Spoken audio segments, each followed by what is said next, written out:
হাই friends, কি খবৰ আপোনালোকৰ? মোৰ চেনেলৰ অন্য এটা ভ্লগলৈ স্বাগতম জনালোঁ। আৰু এইফালে হৈছে আমাৰ পিছফালে গৈছিলোঁ, ভাবিছোঁ ইয়াতে ভ্লগটো ষ্টাৰ্ট কৰি দিওঁ। আমাৰ পিছফালে কিবা কিবি খেতি কৰা হৈছে, সেইকাৰণে পিছফালে এবাৰ চাই আহিলোঁ। আৰু আজি হৈছে মোৰ হাজবেণ্ডৰ জন্মদিন। আপোনালোকে আশীৰ্বাদ কৰিব, তেওঁ যাতে আহিব লগা দিনবোৰ ভালদৰে পাৰ হয়, সুখেৰে পাৰ হয়। আৰু জন্মদিন বুলি তেনেকুৱা বিশেষ আয়োজন কৰা নাই বাৰু। মোৰ যিহেতু গা ইমান ঠিক নহয়, সেইকাৰণে তেনেকুৱা আয়োজন নাই। মন্দিৰত শৰাই দিম গধূলি, এইখিনিয়েই। আৰু ৰাতিপুৱাৰ কাম বন কৰি আজৰি হ'লোঁ, গা মূৰ ধুলোঁ, চুলিখিনি ভালদৰে শুকোৱা নাই। এতিয়া যাওঁ আগফালে ৰ'দত বহোঁ। তাৰ আগতে পিছফালৰ পৰা এবাৰ চাই আহিলোঁ আৰু ভ্লগটো ষ্টাৰ্ট কৰি দিলোঁ। দিনটো কি কৰোঁ আপোনালোকক দেখুৱাই যাম। আপোনালোকে আশীৰ্বাদ কৰিব যাতে তেওঁৰ আহিব লগা দিনবোৰ ভালদৰে পাৰ হয়। এতিয়া ৰ'দত বহি আছোঁ আৰু এই দুখন খিৰিকীৰ ফ্ৰেম আনিলে দুখন, আৰু আনি এয়া প্ৰাইমাৰ মাৰি ৰ'দত শুকাব দিছে। আচলতে আমাৰ ৰুম এটা বনাই থকা হৈছে। ৰুম মানে ৰুমো নহয় আৰু ষ্ট'ৰ ৰুমৰ নিচিনাই হ'ব চাগে, মানে থকা ৰুম নহ'ব আৰু একদমেই সৰু ৰুমটো। কাৰণ কিয় অলপমান জাগা মানে এনে আছে, সেইখিনি মানে কোনোফালে ভাগ নিমিলে। ডাঙৰ ৰুমো নহয় আৰু একো নহয়, মানে দেখাটো ভাল নেদেখি। সেইকাৰণে থকা ৰুমৰ লগত আৰু আমি থকা ৰুমৰ লগতে তেনেকুৱাকৈ জইন কৰি সৰুকৈ বনাই থ'লে, চাওঁ পিছলৈ কি হয়। আৰু এতিয়া মিস্ত্ৰী লাগি আছে ঘৰৰ। ৰুমটো কমপ্লিট হৈ লওক বাৰু, তাৰপিছত কি কৰোঁ সেইটো দেখা যাব। আপোনালোকক দেখুৱাই দিলোঁ। এইখিনি গধূলি শৰাইৰ কাৰণে।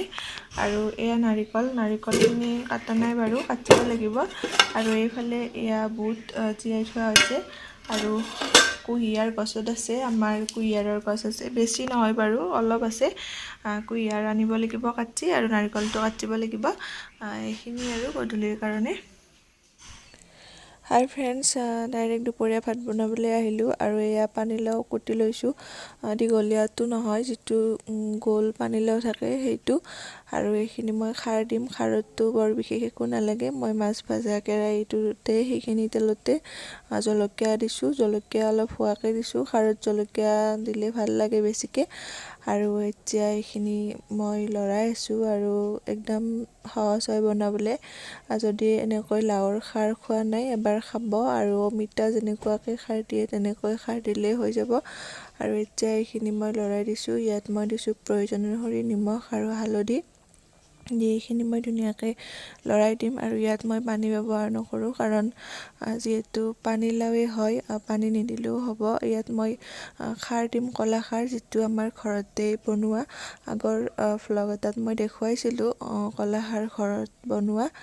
আৰু এইখিনি এতিয়া মই ভালদৰে লৰাই দিছোঁ, যাতে নিমখ আৰু হালধিখিনি ভালদৰে লাগি যায় চাৰিওফালে। আৰু এতিয়া মই প্ৰয়োজন অনুসৰি খাৰ দি দিম। মই ইয়াত পানী নিদিওঁ। আৰু খাৰ দি মই জুইটো মিডিয়াম কৰি ৰাখি এইখিনিত অলপ সময় ঢাকোন লৰাই ভাজি থাকিম। আৰু সেই খাৰতে মই এইখিনি ভালদৰে সিজিবলৈ দিম। এতিয়া এয়া মই খাৰ দি দিছোঁ, দি এইখিনি ধুনীয়াকৈ লৰাই দিছোঁ, যাতে খাৰখিনি চাৰিওপিনে লাগি যায়। আৰু বেছি নিদিব, বেছি দিলেও খাবলৈ ভাল নালাগিব, নিজৰ জোখমতে দি দিলেই হ'ল। আৰু এতিয়া মই ঢাকোনখন লৰাই দি জুইটো মিডিয়াম কৰি ৰাখি এই খাৰতে পানী নিদিয়াকৈ এইখিনি সিজিবলৈ দিম। খাৰ সিজি আছে। আৰু এইফালে মই এয়া ওলকবি, উৰহি আৰু আলু কাটি লৈছোঁ, মাছৰ লগত বনাব। এনে বাৰু ওলকবি আৰু আলু, বিলাহী এনেদৰে মাছ বনাইছে চাগে, কিন্তু ইয়াৰ লগত উৰহি দিবও পাৰে বহুতে, হয়তো বহুতে দিয়াও নাই চাগে। আৰু এনেদৰে উৰহিও লগত দি বনাব, খাবলৈ ভাল লাগে, এবাৰ বনাই চাব। আৰু এইখিনিৰ কাৰণে মই 2টা বিলাহী, পিঁয়াজ, কেঁচা জলকীয়া আৰু অলপ আদা থেতালি লৈছোঁ। আৰু লগত মই বেছি নহয় কেইপাতমান উৰহি দি দিছোঁ। আৰু এয়া মাছখিনি ভাজি থৈ দিছিলোঁ। এতিয়া মই ইয়াৰে মাছৰ মাথাখিনি খাৰত দি দিম। আৰু এয়া চাওক, খাৰখিনি ধুনীয়াকৈ সিজি গৈছে। এতিয়া মই ইয়াত মাছৰ মাথাকেইটা দি দিম, দি আৰু অলপ সময় সিজিবলৈ এইখিনি ঢাকোন লগাই দিম।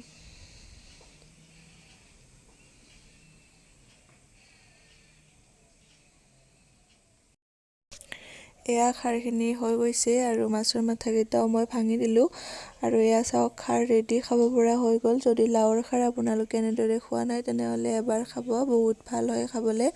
আৰু এয়া মাছৰ আঞ্জাখিনিৰ কাৰণে মই পিঁয়াজ জলকীয়াখিনি এয়া ভাজি লৈছোঁ আৰু এইখিনি অলপ টাইম ভাজা হোৱাৰ পিছত ইয়াত মই কাটি থোৱা বিলাহী দুটাও দি দিছোঁ। এতিয়া মই এইখিনি অলপ সময় লৰাই ইয়াত প্ৰয়োজন অনুসৰি নিমখ, হালধি আৰু অলপ জিৰাৰ গুড়া দিম। আৰু যদি উৰহি দি এনেদৰে বনোৱা নাই তেনেহ'লে আপোনালোকে বনাব, খাবলৈ ভাল লাগে।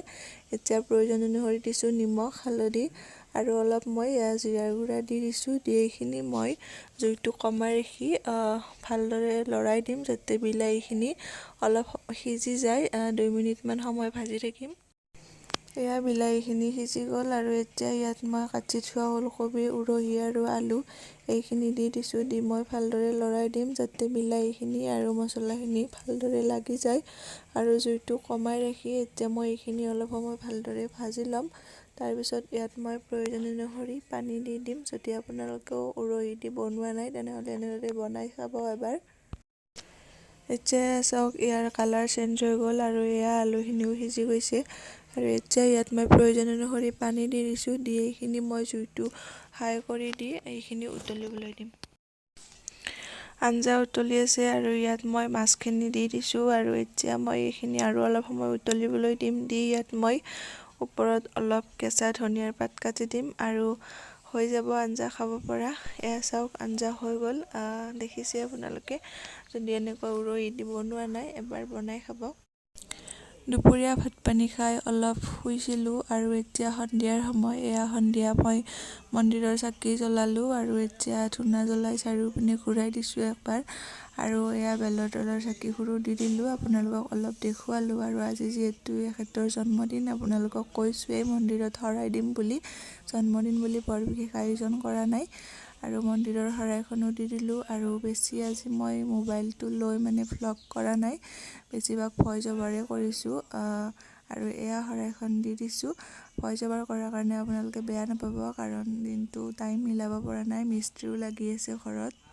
ভগৱানৰ ওচৰত এটাই প্ৰাৰ্থনা, বৰ বিশেষ একো নালাগে, যিখিনি পাইছোঁ ইয়াতে মই বহুত সুখী। মাত্ৰ এটাই কওঁ, তেওঁক যাতে ভালে ৰাখে, সকলোবোৰ যাতে ভালে ভালে থাকে, এইখিনিয়ে প্ৰাৰ্থনা কৰোঁ সদায়। আৰু আপোনালোকেও আশীৰ্বাদ কৰিব, তেওঁৰ অনাগত দিনবোৰ যাতে ভালদৰে পাৰ হৈ যায়।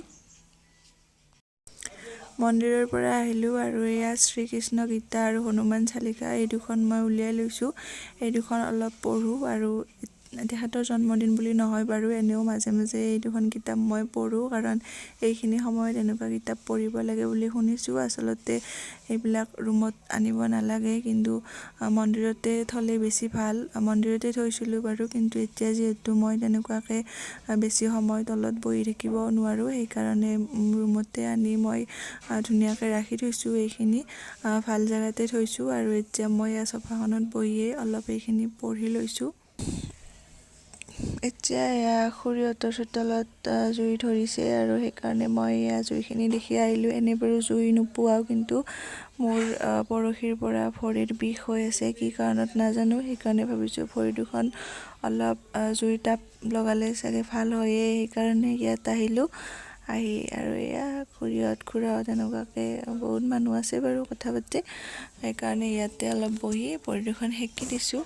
আৰু এতিয়া খুৰীহঁতৰ পৰা আহিলোঁ, হ'ল বাৰু বহুত টাইমেই হ'ল, কিন্তু আপোনালোকক ইমানখিনি দেখুৱাই থকা নাই আৰু মন্দিৰৰো শৰাই চৰাই ভাঙিলোঁ বাৰু। আৰু এতিয়া মই ৰাতিৰ ভাত বনাবলৈ আহিছোঁ, আৰু এওঁৰ জন্মদিন বুলি এওঁ মাংস অলপ আনিলে আৰু সেইখিনি এতিয়া মই বনাইছোঁ। ইয়াৰ ৰেচিপি নাই দিয়া, নিদিওঁ মাংসৰ ৰেচিপি, আৰু কি দিম। আগৰ ভ্লগত মই আগতে দিয়াই আছে বাৰু মাংসৰ ৰেচিপি। আৰু ভ্লগটো এনেকৈয়ে শেষ কৰিছোঁ আজি। কি পাৰিছোঁ নাজানো, অলপ অলপ দেখুৱাইছোঁ। যদি ভাল লাগিছে লাইক এটা কৰি দিব। আজিলৈ বাই।